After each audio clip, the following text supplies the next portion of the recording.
আসসালামু আলাইকুম। Welcome back to my channel. সবাই কেমন আছেন? আশা করছি আমার সকল ভিউয়ার্স, ভাইয়েরা, আপুরা যে যেখানে আছেন ভালো আছেন, সুস্থ আছেন।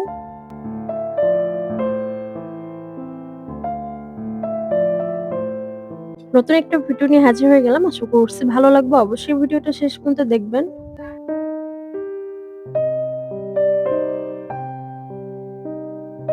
এই ভিডিওটা ছিল ঈদের ২য় দিন এবং ৩য় দিনের কোথায় গেলাম, কি করলাম সেটা নিয়ে হচ্ছে এই ভিডিওটা। আশা করছি ভালো লাগবে। অবশ্যই ভিডিওটা শেষ পর্যন্ত দেখবেন।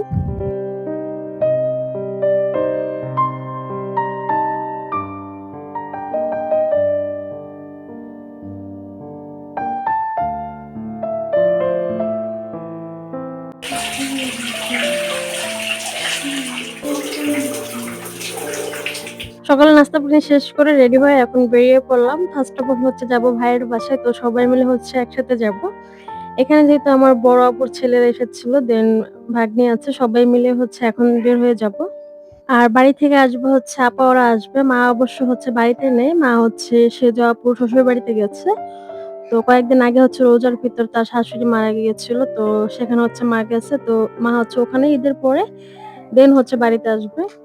তো সবাইকে নিয়ে এখন হচ্ছে বেরিয়ে পড়লাম। তো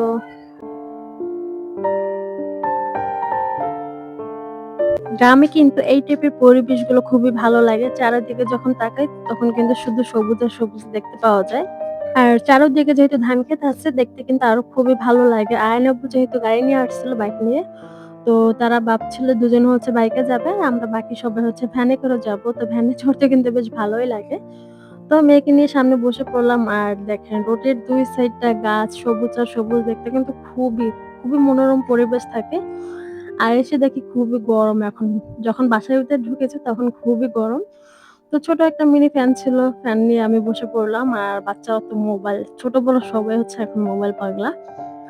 এরপর দেখলাম মানে উঠানের উপর এত পরিমাণের আম গাছ ছিল, মানে আম ভরা একদম। আর ওই সাইডে দেখেন ছোট একটা কিন্তু আম গাছ, তাতেও কিন্তু অনেক পরিমাণের আম ধরেছে। দেখতে কিন্তু বেশ ভালোই লাগছে।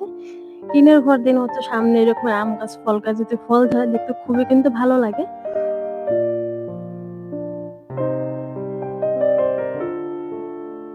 এদিকে হচ্ছে ভাবি হচ্ছে আমাদের সবাইকে নাস্তা পানি দিল, শরবত দিল। তো হালকা পাতলা সবাই নাস্তা করে নিল। যেহেতু ভাইয়া অন্য জায়গায় থাকে, তো বাড়িতে যেহেতু থাকে না, তো সেখানে হচ্ছে আমরা সবাই বেড়াতে আসছি।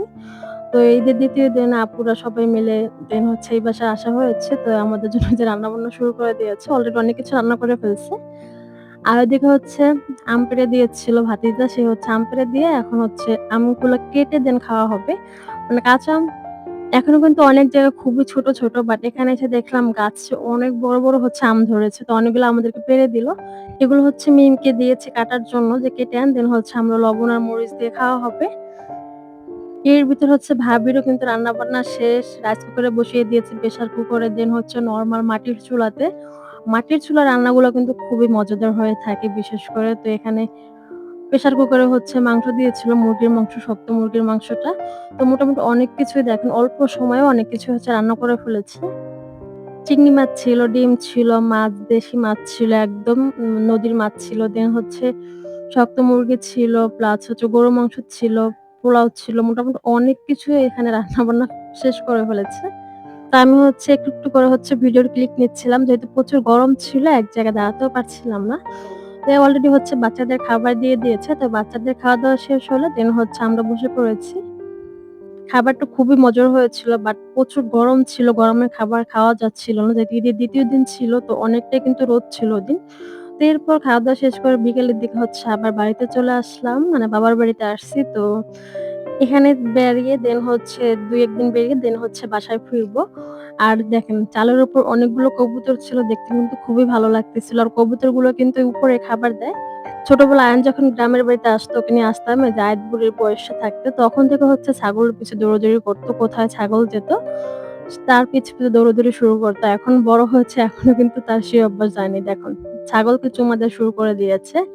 খুবই আদর করতো। মানে যখনই গ্রামে আসতো তখনই ছাগল, গরু এগুলো ভয় পেত না। এগুলো খুবই আদর করতো। আর এখানে দেখেন একদম উঠানের মাঝেই হচ্ছে এখানে এই যে অনেকগুলো কিন্তু মরিচ হয়েছে। একটা মাত্র গাছ, বাট এত পরিমাণে মরিচ ধরেছে, কালো মরিচ। জানি না এগুলো ঝাল হবে কিনা।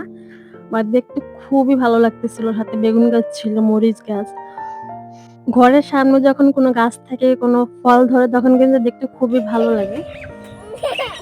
কে কে কে কে কে কে?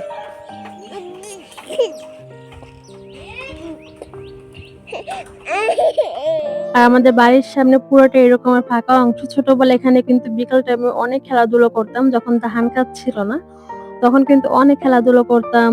গোলাছুট, দৌড়াদৌড়ি। যারা গ্রামে বড় হয়েছে তারা অবশ্য বুঝতে পারবে। তো যাই হোক, এখানে দেখেন আরো একটা আম গাছ। মানে আম দেখলে হয়েছে আমার খুবই ভালো লাগে। কাঁচা আম, পাকা আম যে আম বলেন না কেন। তারপরের দিন এই যে সকালবেলা হচ্ছে মানে পোলাও গোশ খেতে, খেতে অস্থির হতে কাজ করতেছিল। দেন হচ্ছে আলু ভর্তা আর হচ্ছে ডিম ভাজা খুবই মজাদার ছিল। এরপর হচ্ছে ১ কাপ দুধ চা বানিয়ে নিয়েছি। মানে ঈদের পরে মনে হয় রমজানের পরে ঈদের পরে মানে ফার্স্ট হচ্ছে এই যে সকালবেলা হচ্ছে ১ কাপ চা খাওয়া। এরপর আরো কিছু হচ্ছে আম পেড়ে নিয়ে আসছিল আমার ভাগ্নে। তো অনেকগুলো হচ্ছে আম, যেহেতু আম পছন্দ করে অনেকগুলো আম পেড়ে নিয়ে আসছিল কোথা থেকে যেন। দেন এগুলো হচ্ছে সবগুলো কেটে মাখানো হবে। দেখেন এত ভালো লাগতেছিল আর এত ঘ্রাণ ছিল আমগুলোর। তো দেন এগুলো হচ্ছে মাখানো হয়েছে। এরপর হচ্ছে এখানে রান্না-বান্নার পর্ব চলতেছিল। এখানে বড় একটা মাছ ছিল। দেন হচ্ছে আয়নার আব্বু বলতেছিল, "ছোট, ছোট পিস করে হচ্ছে ভুনা করো, খেতে আরো বেশি ভালো লাগবে।" সেটাই হচ্ছে করতেছিল। মাছটা অনেক বড় ছিল, বাট পরে ছোট, ছোট পিস করে ভুনা করা হয়েছে। আর এদিকে আয়াত বেরকে ঘুম পাড়িয়েছি, যেহেতু অনেকটাই গরম ছিল। বেড়াতে তো এমনি ভালো লাগে, বাট যখন একটু গরম লাগে তখন অস্থিরতা কাজ করে। এরপর এই যে দুপুরের দিকে হচ্ছে খাওয়া-দাওয়া। এখানে এই যে মাছ রান্না করেছিল, ডিম ভুনা, গোশ সবকিছু মিলিয়ে তো খাওয়া-দাওয়া শেষ করলাম। তো ঠিক আছে, আজকের মতো ভিডিওটা এখানে শেষ করে দিচ্ছি। সবাই ভালো থাকবেন, সুস্থ থাকবেন। আবার নেক্সট ভিডিওতে দেখা হবে। আল্লাহ হাফেজ। আসসালামু আলাইকুম, অ্যান্ড থ্যাংকস ফর ওয়াচিং।